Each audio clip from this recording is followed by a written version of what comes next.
यशोमती मैया के नंद लाला।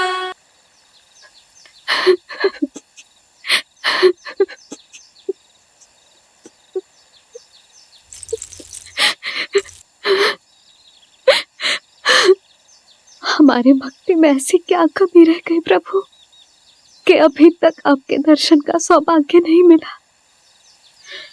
अब तो सैकड़ों वर्ष बीत गए हैं आपका सुमिरन करते हुए।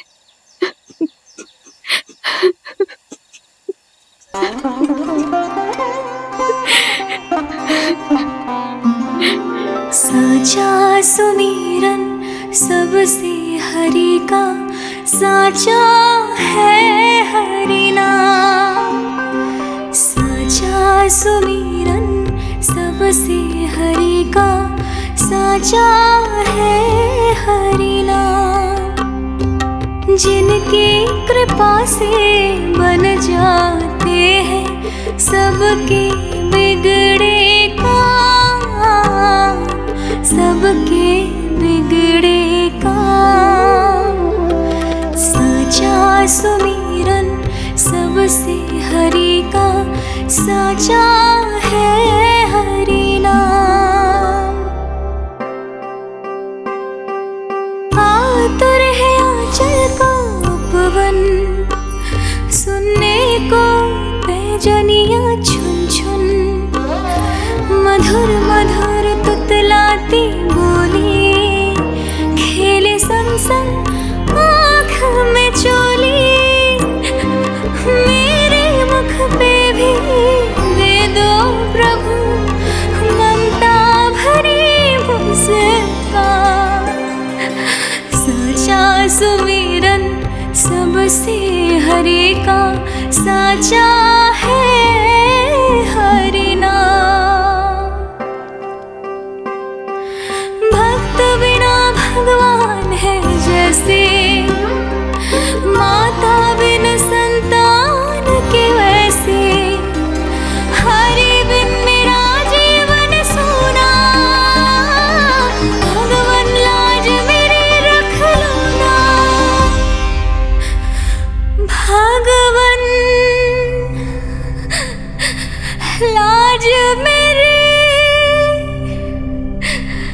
रख लो ना।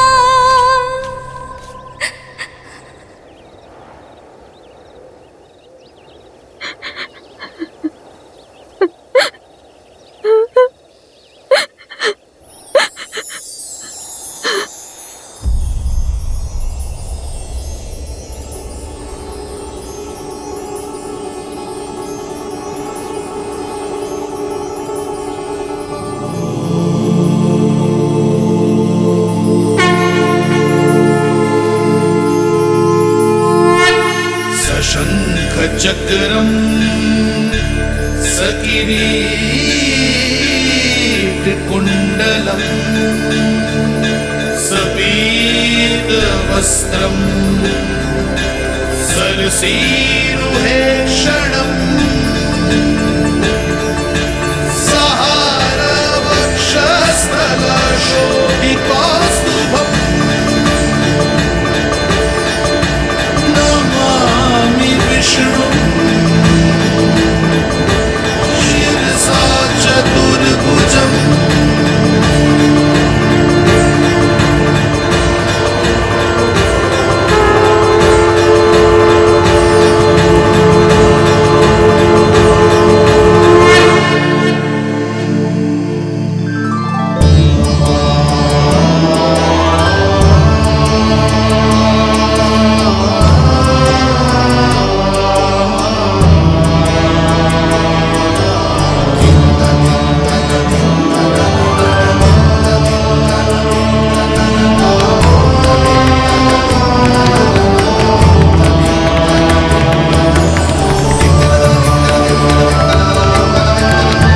कहिए कहिए, क्या वरदान पाना चाहते हैं आप?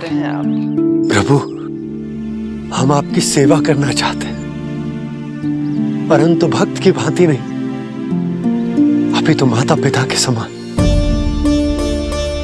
आपका एक पुत्र के रूप में पालन पोषण करें। आप हमें माँ पिता के भांति प्रेम दें और हम आप पर अपनी ममता न्योछावर कर सके, बस इतनी ही इच्छा है प्रभु। आपकी इच्छा पूर्ण होगी। मैं आपकी संतान के रूप में अवश्य आऊंगा, किंतु उसके लिए आपको मेरे अगले अवतार के बाद एक और अवतार की प्रतीक्षा करनी होगी, क्योंकि अगले जन्म के लिए मैं पहले ही ये वरदान माता देवकी को दे चुका हूं। प्रभु, किसी भी जन्म में आपको अपने पुत्र के रूप में पाना मेरा सौभाग्य होगा, किंतु मेरी ममता मेरे वश में नहीं है प्रभु। आप साक्षात मेरे सामने खड़े हैं, किंतु मेरे नेत्र आपके इस दिव्य चतुर्भुज रूप को नहीं देख पा रहे। इन्हें तो आप अभी से बाल रूप में दिखाई दे रहे हैं। मेरे भीतर उमड़ती ममता की ज्वार का अनुभव कीजिए प्रभु। केवल कल्पना मात्र से मेरा वक्षस्थल दूध से भराया है। ये गोद तरसने लगी है, मन अभी से लोरियां गाने लगा है। मेरे इस अनुरोध को स्वीकार कीजिए प्रभु, कृपा करें। इस मां से और प्रतीक्षा ना करवाएं प्रभु, और प्रतीक्षा ना करवाएं। उस पल माता धरा की ममता भरी भक्ति और प्रेम भाव को देखकर मेरे मुख से भी वो शब्द निकल ही पड़ा जिसे एक बच्चा पहली बार बोलना सीखता है, माँ।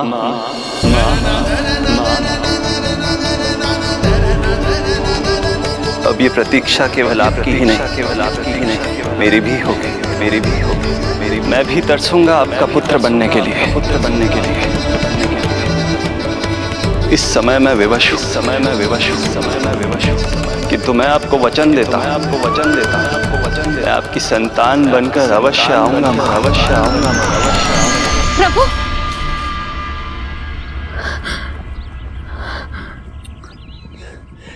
धरा, भगवान ने हमारी पुकार सुन ली। वरदान तो सभी भक्तों को मिलता है, परंतु हमें तो हरि का वचन मिला है। वो आएंगे, अवश्य आएंगे। अब हमें केवल उस शुभ दिन की प्रतीक्षा करनी है। अब और प्रतीक्षा नहीं होगी मुझसे।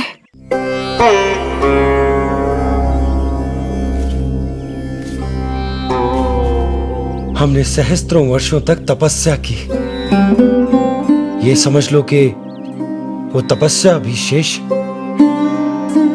नहीं। श्री हरि को अपने सामने देखकर मेरी व्याकुलता का बांध टूट गया है। 2 जन्म बहुत बड़ा समय होता है स्वामी। अपने पुत्र के रूप में हरि को गोद में खिलाने के लिए अब मैं और 2 जन्मों तक प्रतीक्षा नहीं कर सकती।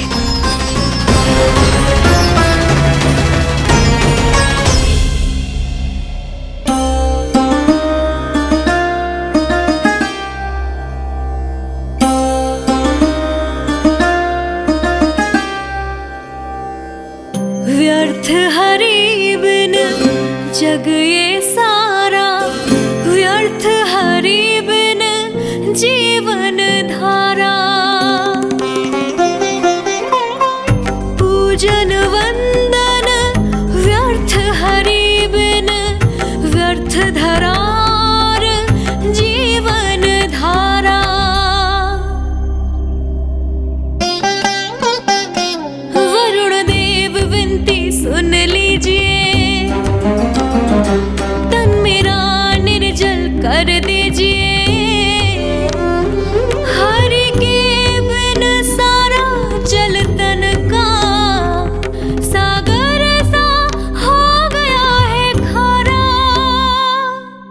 प्रभु, माता धरा की तपस्या का तेज अत्याधिक है। प्रकृति के पंचतत्व, 5 महाभूत इनकी पुकार सुनने के लिए विवश है।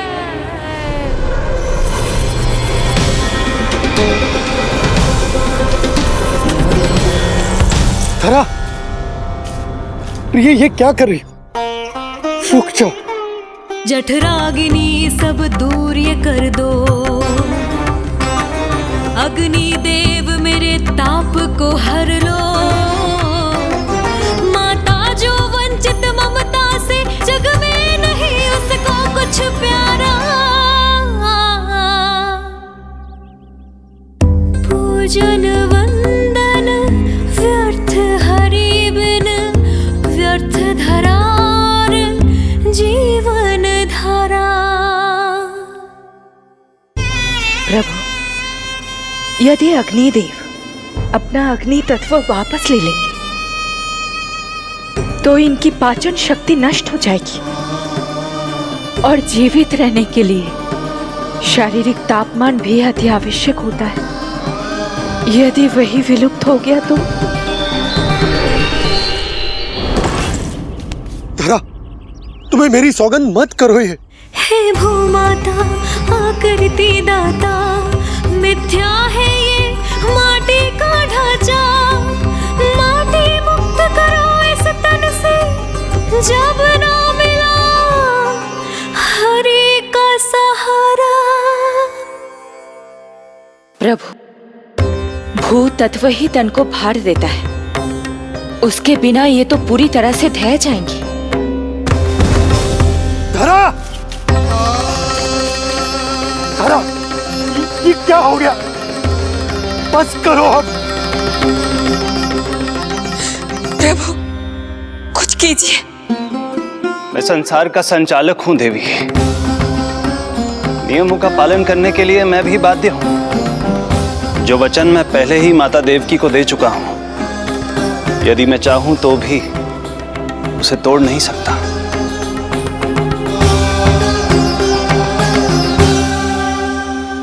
सुख लो आयु सब इस तन की, आस है जो ना शेष है मन की। वायु देव कृपा करो अब ये, रोक दो इन श्वासों की धारा।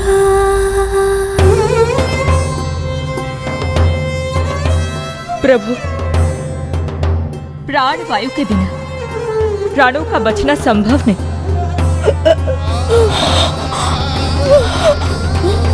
धरा, धरा, धरा, धरा, बस करो अब। क्या तुम अपनी सुध-बुध खो चुकी हो? तुम्हारे प्राणों में मेरे भी प्राण बसते हैं प्रिय। रुक जाओ। हे आकाश देव, तुमको मेरा अंतिम प्रणाम। अंतरात्मा लीन करो मेरी, लेके श्री हरि का नाम।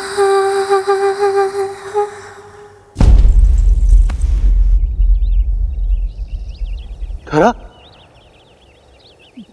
धरा, धरा, ये क्या कर लिया तुमने? धरा, कोई है, कोई है, सहायता कीजिए। धरा, जल, धरा, तुम चिंता मत करना, मैं यही हूं। मैं 2 क्षण में जल लेकर आता हूं।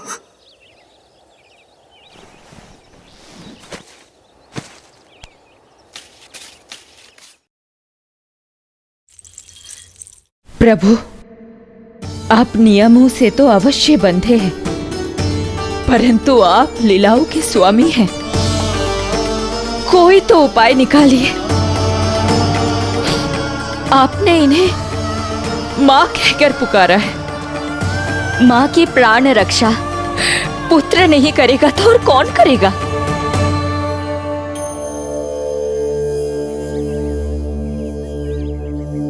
प्रेम नाच जिसकी सीमा कोई ना कोई आयाम, माँ की ममता के आगे विवश हुए भगवान, विवश हुए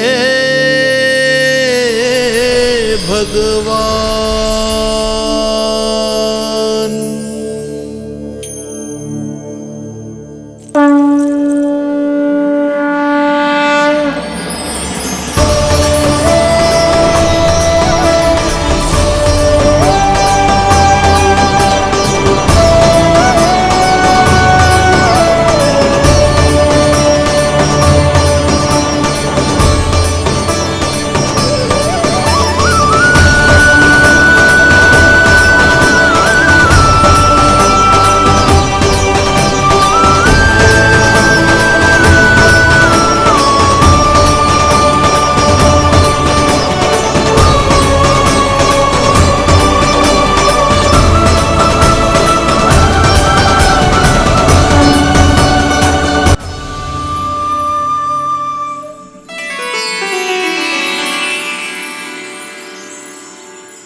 प्रभु नहीं, पुत्र कहो मां।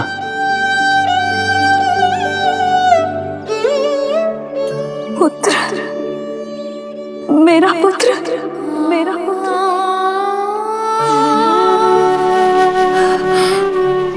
आज जैसे आपने मुझे अपनी गोद में लिटा रखा है, क्या कुछ ऐसा नहीं हो सकता कि शीघ्र ही मुझे आपको अपनी गोद में खिलाने का अवसर मिल जाए? आज तो मैं केवल मूर्छित हुई हूं, किंतु शीघ्र ही यदि मुझे आप पुत्र रूप में ना मिले तो मेरे प्राण चले जाएंगे। ऐसा ना कहो मां।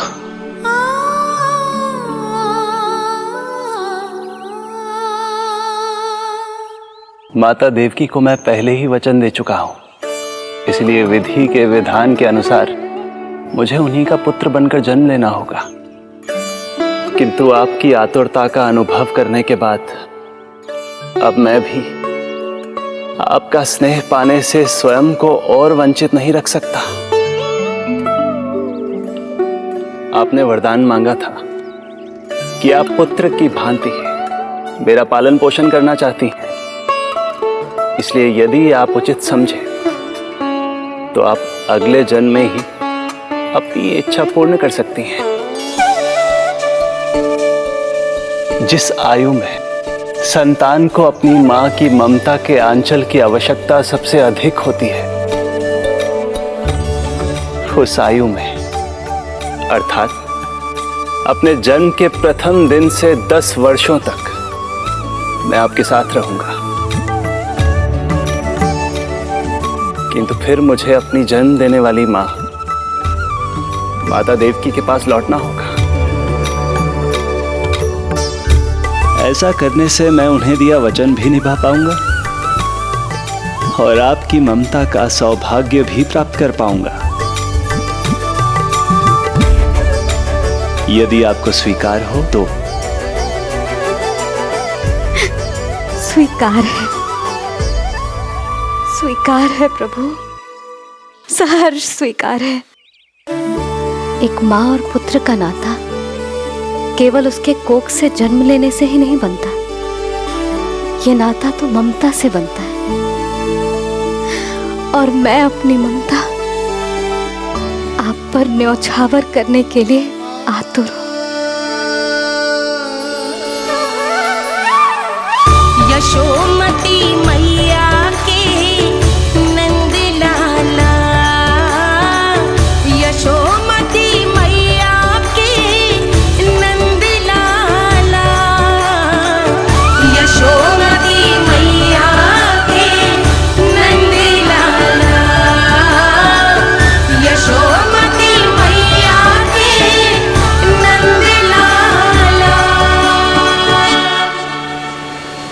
तो इस प्रकार परमपिता परमेश्वर श्री हरि विष्णु एक ही जन्म में दो माताओं का पुत्र बनने के लिए उत्साहित भी थे और भावुक भी। किंतु जगत माता श्री लक्ष्मी और अन्य सभी देवगण ये जानना चाहते थे कि श्री हरि ये अभूतपूर्व कार्य कैसे करेंगे। भगवान बोले, ये सब संभव होगा उसके कारण जो मेरे अगले जन्म की कथा का मुख्य पात्र है, कंस।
जब जीवन पर संकट हो तो अभिमान अर्थहीन होता है। जब प्राणों पर बनाए तो सम्मान स्वाभिमान सब निरर्थक होता है। इन व्यर्थ के मूल्यों को बीच में मत आने दो। और दया उसे तो बिल्कुल नहीं। मार डालो साधु संत ऋषि मुनि स्त्री वृद्ध, चाहे वो नवजात शिशु ही क्यों ना हो। किंतु हाँ, यदि शत्रु भारी पड़ने लगे, पराजय सामने दिखाई देने लगे, तो उसी क्षण शत्रु के पैर पकड़ लो और अपने प्राणों की भिक्षा मांग लो। अहंकार को आड़े मत आने दो। अग्निः शेषम ऋणः शेषम शत्रुः शेषम तथैव च पुनः पुनः प्रवर्धेत तस्मात् शेषम न कार्येत। अर्थात अग्नि की एक भी चिंगारी, ऋण की एक भी मुद्रा और शत्रु की एक भी संतान यदि शेष रह जाए तो शीघ्र ही विकराल रूप धारण कर सकती है। इन सब का समूल नाश ही एकमात्र उपाय है अपनी सुरक्षा का। इसलिए कहता हूं, साम दाम दंड भेद, कोई भी युक्ति क्यों ना लगानी पड़े, शत्रु के प्राणों का हरण ही परम उद्देश्य होना चाहिए। छोड़ो मत, फिर चाहे वो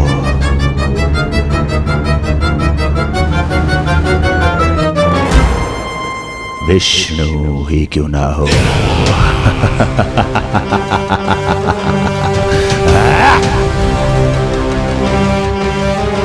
यही थी कंस की दिनचर्या। वो प्रतिदिन स्वयं को स्मरण कराता था कि स्वार्थ के लिए किसी भी सीमा को तोड़ने में कुछ अनुचित नहीं है।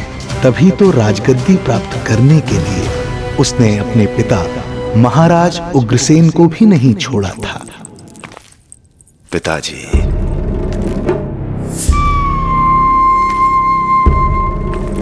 हो सके तो मुझे क्षमा कर दीजिएगा। कल्पना भी नहीं की थी कि मैं आपके साथ ऐसा व्यवहार करूंगा। आपको प्रतीत हो रहा होगा कि मैं क्रूर हूं, स्वार्थ में अंधा हो गया हूं, किंतु मैं विवश हूं।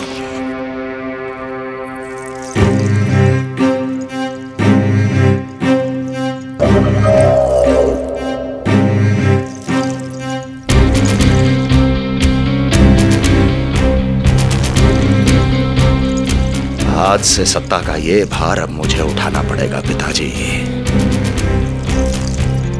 क्योंकि आप तो अत्यंत दयावान हैं। अपनी आवश्यकता से अधिक प्रेम आपको अपनी प्रजा से है, किंतु मैं ऐसा नहीं। मैं अपने शत्रुओं का काल हूं, तभी तो मेरे प्रति दुर्भावना रखने वाले मेरे सम्मुख आने से पहले थर थर कांपते हैं। इसलिए मथुरा का राज सिंहासन मेरे साथ अधिक सुरक्षित रहेगा, क्योंकि मैं आपसे अधिक उपयुक्त हूं पिताजी। मेरा विश्वास कीजिए।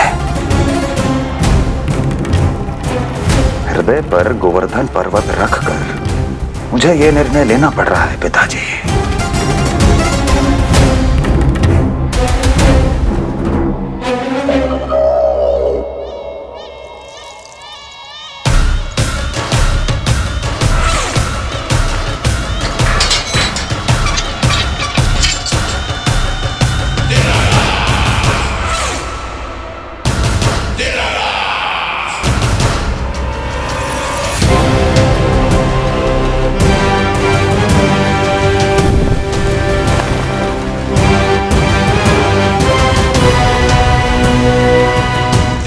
चाबी यमुना में फेंक देना।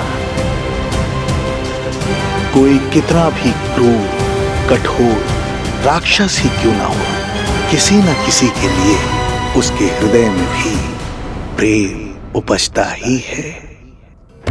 कंस भी इस नियम का अपवाद नहीं था। इस संसार में एक जीवात्मा ऐसी भी थी जिसे वो स्वयं से भी अधिक स्नेह करता था, और वो थी उसकी लाडली बहन देवकी।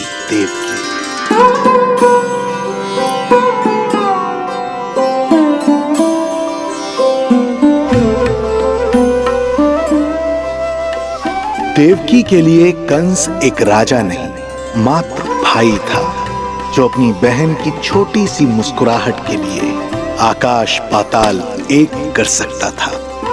अत्यंत धूमधाम से उसने अपनी देवकी का विवाह यादवराज वसुदेव के साथ संपन्न करवाया। रुको, रुको।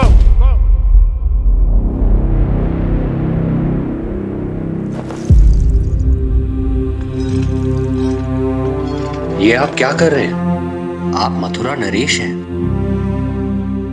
नहीं कुंवर जी, आज मैं मात्र वो भाई हूं जो अपनी प्रिय बहन के साथ बस कुछ क्षण और व्यतीत करना चाहता है। कंस के हृदय में देवकी के लिए उमड़ता प्रेम का सागर तब अचानक सूख गया, जब उसने ये आकाशवाणी सुनी। महापापी अत्याचारी कंस